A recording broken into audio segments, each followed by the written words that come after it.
Having a consultation with an incredible young man who's currently based in Limpopo yesterday, one of the questions he asked me is, how do you manage this life thing? Because it seems really, really hard. And I told him that, there's a couple of lessons I've learned in my life. I wish I was taught when I was younger, but I'm glad that I know them at least. And I want to share some of them with you because I think it's important that you share these with other people. First and foremost, what I told him is that there is no expiry date in your own journey of life.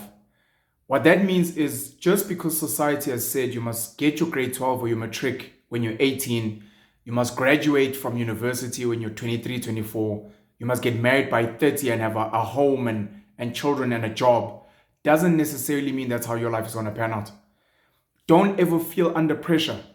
Like, oh, I'm 25, I'm 30, I'm 35, I can't be here. That stuff causes depression. What is important, of course, is noting your biological clock, in particular for females, if you want children.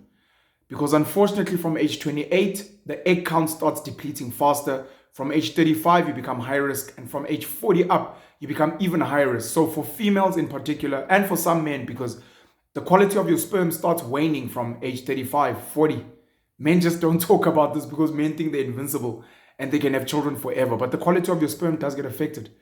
But for women, that part is really, really important, the biological clock. But everything else, going to school, you can be 35 and redo your matric so that you can go and study medicine or engineering. There is no one who is out there saying, you cannot, you're 35 now, you can't go back to school. That is not true. You can start a business at age 50. You can do whatever you want because there's no expiry date in life. The only expiry is really your body more than anything. That's the first one. The second one is life has got chapters and seasons. And this is one of the penalism principles. Number one, there are chapters in life. So what that means is when you finish grade 12 matric, that is one chapter done.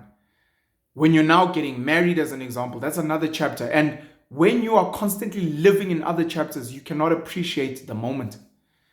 When you're going to be 35 and you're like, when I was in high school, I was the hottest, that chapter is done. Focus on this chapter now and become great in this chapter now. That's fundamentally important. Be in the chapter, close off a chapter. There are people that are depressed today because they are still holding on to certain chapters which were meant to end at some point. Also, life has seasons and cycles. I generally call them summer and winter because in the winter it's cold. It's not good. It's a losing season.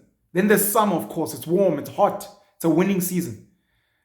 Sometimes people get hit by the winter first, which prepares them for the summer. Some people start with the summer and they get so hurt that they end up being in a winter. What does that mean? What it means is that in life, at some point, things will not go well. You may be broke. You may be in debt. You may lose a loved one. Things may not go your way. That is the winter. The trick is to understand you are in the winter and to be honest about it and to face it head on with your eyes wide open so that you can get out as quickly as possible. If you hold on for too long in the winter, a person has left you, a loved one has left you, a girlfriend has broken up with you, a boyfriend has broken up with you, and you're still holding on, you might sit in that winter for an extra 2 or 3 years when you could have gotten out. In the same vein, in your summertime, understand that it is summer, it is your winning season. Don't be an asshole. Build good relationships. Save some money because you know that winter will come at some point. So use your head, be strategic. Understand that the good times don't always last, but understand that if you play the good times really well, even when the winter comes, instead of it lasting for 2 years, it lasts for 1 week, 1 month, 3 months, and all of a sudden you bounce back and you're good to go. Last but not least, adulting is difficult. Adulting, for those of us who now know that are adults, that are fathers, that are parents, that are making money, that have jobs and businesses, adulting is hard. But I'll tell you this, adulting is very easy if you are an adult. And most of us have not been given the tools and the skills and the psychological prep to understand that you are meant to be tougher than life. Life is hard. Life was never meant to be easy.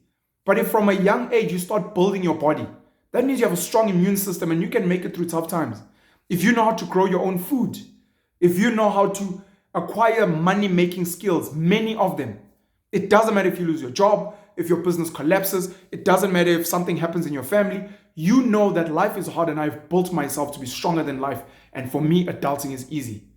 Similar thing happens with parenting. People that have trained themselves from a young age that being a parent is tough, by the time they have children, it is the easiest thing for them.